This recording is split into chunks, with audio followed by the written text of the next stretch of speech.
everyone. This is Viviana from Nuts and Leap. Thanks for listening in. Today we have Ken Wye Saw, former CEO and now senior advisor to the Board of CrimsonLogic, company partner with governments and businesses around the globe to build digital government solutions. Thank you for being here, Ken. Great. Happy to be here. Happy New Year. So to start, could you tell us a little bit about yourself and how you became the CEO of CrimsonLogic? What's your trajectory? Oh, it was an interesting journey. I started with the government of Singapore, joined an agency at that time in 1983, responsible for pushing computerization. So if you think back in 1983, not many countries were that focused on information technology, but Singapore was. It was the organization called National Computer Board. I stayed there, had many different roles. One interesting role was also leading an artificial intelligence center in 1991. That's long ago. But anyway, cut a long story short, I had a good career there, rose to be assistant chief executive, and then Microsoft came calling. So I jumped ship from government to private sector, joined Microsoft as the country manager for Singapore, did multiple roles. And my last role was looking after the government business across the whole Asia Pacific. And then CrimsonLogic came calling. So I was looking at my career. I worked in government, I worked in a large multinational, but I never worked in a local company before. So I thought that would be fun. And I decided to take a challenge and jump in with both feet. So yeah, CrimsonLogic has offices across different continents, right? In Asia, Middle East, Africa, including the Americas and the Caribbean. So could you tell us about the business landscape when you first enter the market in Latin America? Yeah, we are an interesting company. Most Singaporean companies or Asian companies will tend to feed within Asia first. Or in Singapore, you tend to expand, you go to Southeast Asia, and then maybe the next big thing will be China. But CrimsonLogic was a little bit different. We took our solutions, government solutions, which we developed in Singapore, and our first outing was to Mauritius. And then the next opportunity came was in Panama in early 2000, and that's how we ended up in the Latin American region. We got a project with the Panama Canal Authority, and from there we continued to build a business, and now we have presence in about 5 Latin American countries. We have projects in 9 Latin American countries, and have not looked back since we first went there in about 2003, 2004. So how do like your solutions work? Does it go from public services? Does it perhaps cybersecurity or public affairs? Is it like extended throughout the entire network of any government IT usage? I'm not sure how I'm forming this question, but yeah. No, we're very focused on what we do. Our traditional business is anchored around trade, helping governments improve trade facilitation. That's how we came about. We were set up by the Singapore government in 1988 as a result of the first recession. And Singapore wanted to find a way to make goods flow faster.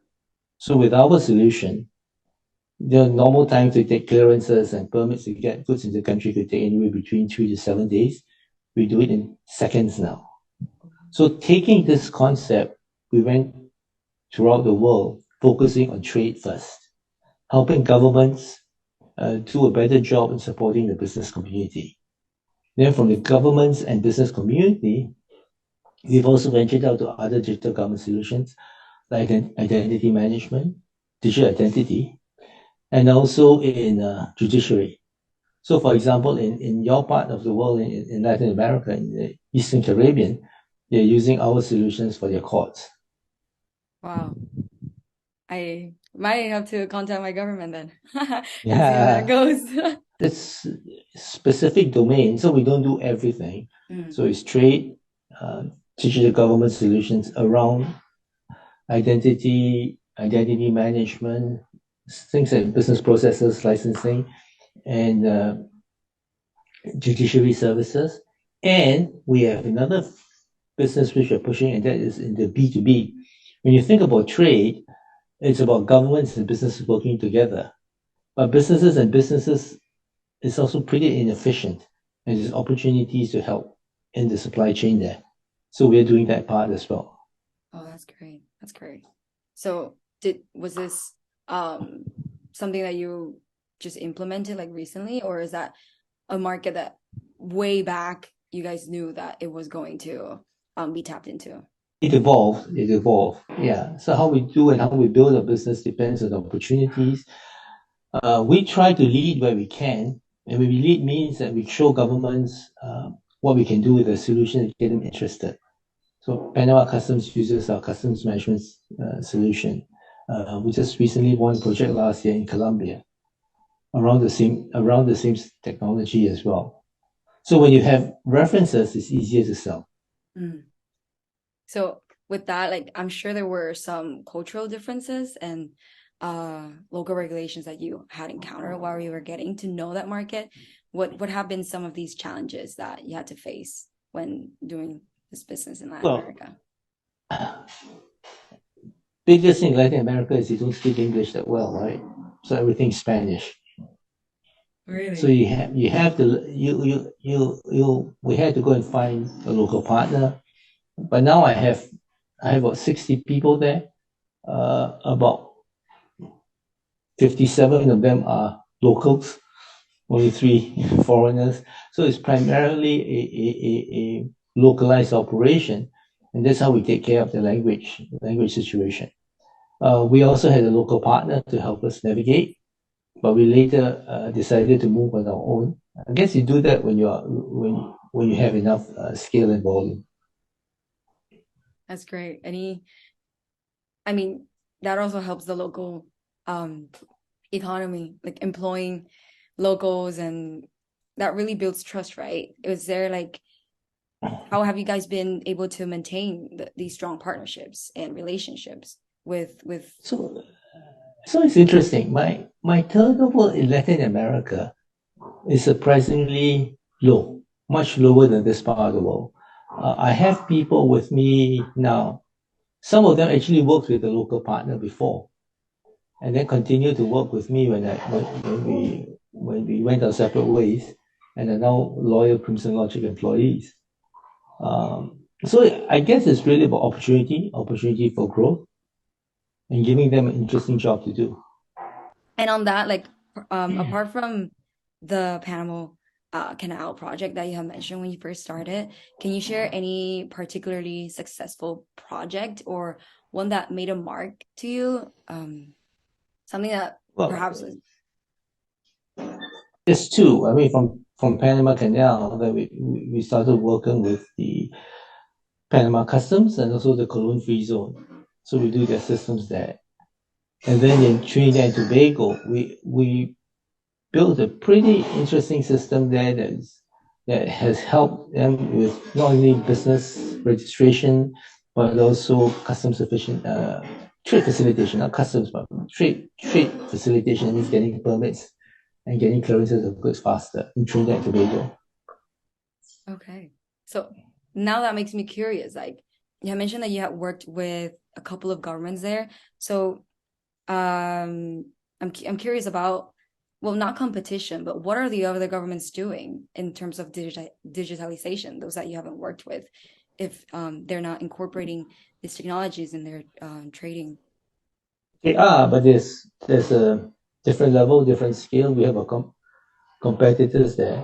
We come from the point of view of trying to take the Singapore experience as the best practice and linking everything together. Some places, some governments have implemented solutions at one point, like what we call just a customs only solution. Whereas ours will just not just customs, but also include operations with other agencies. So that, for example, you want to bring in a drug, it needs to have the health authority clearances. You need to have police clearances in case it has some prohibited drugs in there. So we take care of all of that in the integration using the Singapore experience. Okay, I see. Then it's So there are solutions out there, and we have competitors. And it's fun. You can only get better if you have competition.